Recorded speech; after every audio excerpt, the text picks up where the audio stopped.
go ahead and make a pumpkin form that I'll then carve up and turn into a jack-o'-lantern. All the steps are pretty much the same as throwing a normal form, centering, still pulling up a good cylinder, and then shaping after that. The only difference is once you've pulled up your cylinder and you start shaping, you have to end up closing off the top.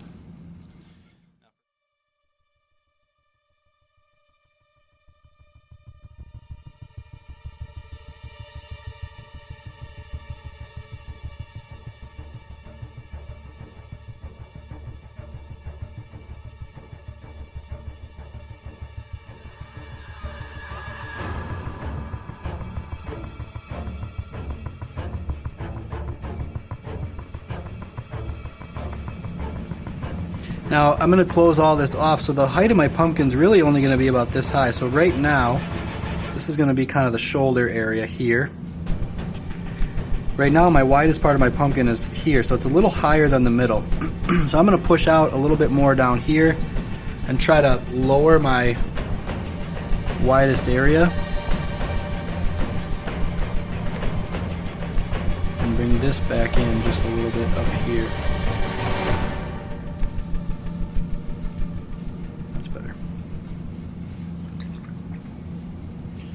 When I do this close off, I like to put my index finger around the rim as I push in. It just allows me to control that rim a little bit.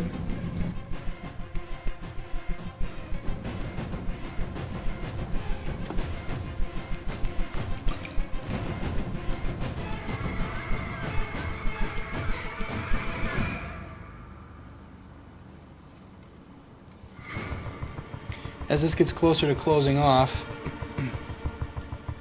trying to pay a lot of attention to what this looks like right here. Sometimes this will start to collapse and you'll need to reach in and pull it back up.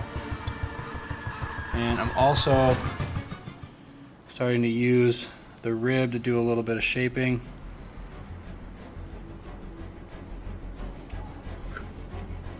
At this point, if you've allowed your clay to get too wet, like maybe you've been working on it too long, or using too much water, sometimes that can cause headaches for you.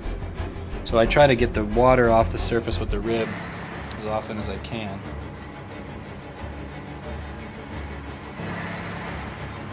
So again, you can kind of see right here that that's starting to collapse a little bit. So I'm just going to reach in, pull up on that a little bit, and then close it off the rest of it. Once that's closed off, I don't have to worry so much about it because now the air is trapped inside, and that helps to keep the walls up, keep them supported, and I can go in and start to shape it a little bit more. This part I will cut off. I'm just going to push down on the top a little bit to give it that dip that pumpkins get at the top. And I think I've got a pretty good shape overall.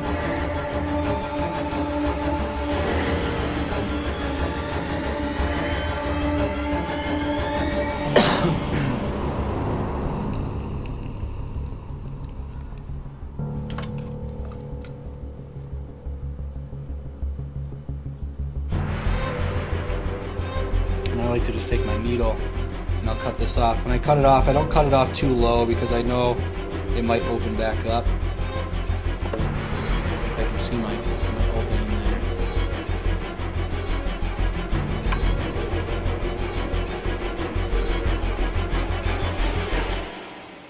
That's pretty good.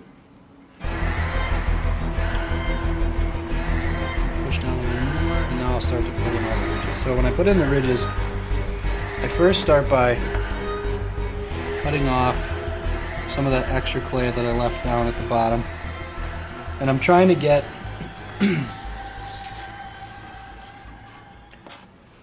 a good continuous curve down to the bottom.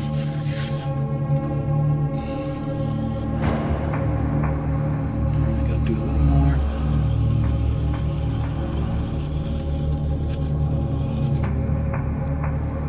Now I can start putting these ridges in here. So I just kind of get the clay wet, run my fingers up the side of it.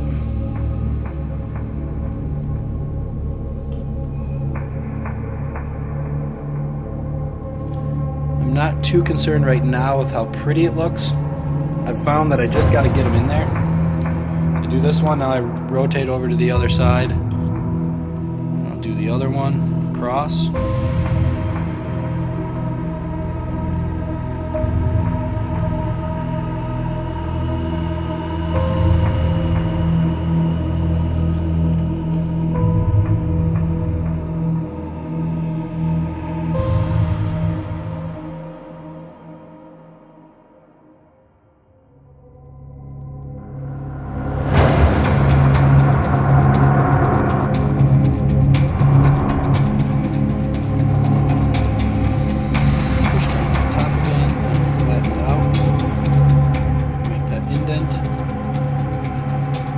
Stem's gonna go, and then I just take a wet sponge and go and smooth all this out.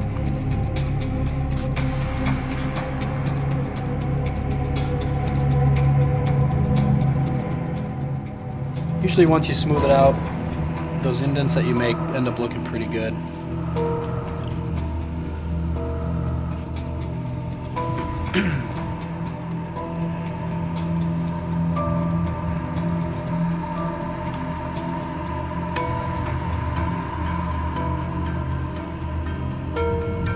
Okay, now I don't like the edge that I am left with sometimes at the very bottom, so I do like to go in and I'll create kind of an undercut, and that just finishes the bottom a little bit.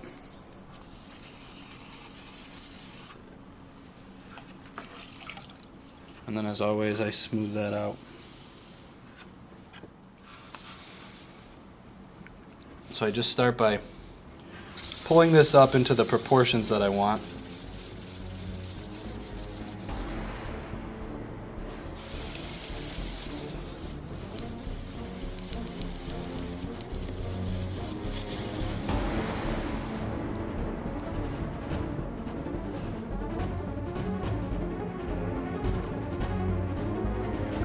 I'm going to use my wire tool to cut and facet the sides.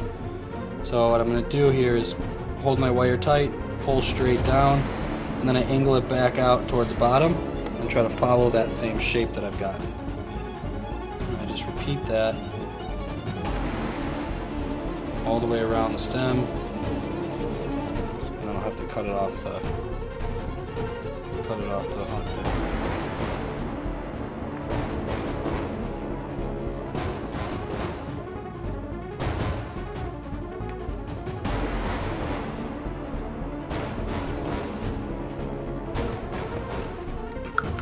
Now I like to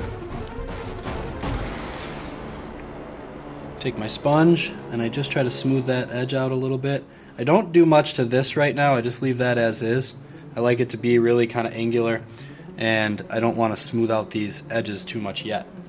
When I cut it off, I could cut it off with my wire tool, I could slice right underneath it, but I use my needle because it gives me a little bit more precision.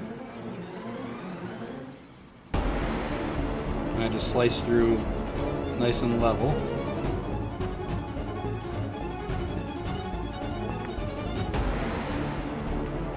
Clean and dry your hands so when you pick it up you don't get fingerprints all over it. At this point I could also do a little bit of shaping if I want to.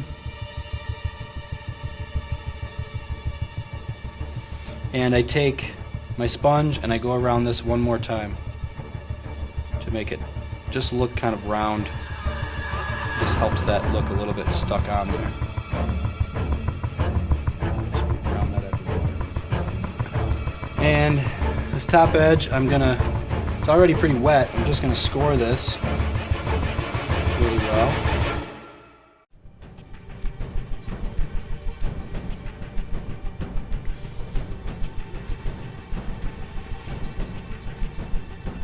Stick that on. I wiggle it kind of in place, push down on it a little bit, and that's usually pretty good. Okay. The last thing that I got to do then is I'm going to my needle tool, I'm just going to poke a little hole in here right by the stem to allow air to pass in and out of this piece as it dries.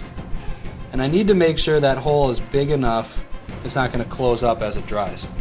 And what I've found happen is if you don't put this hole in, when this clay dries, it's going to shrink, and that increases the air pressure inside.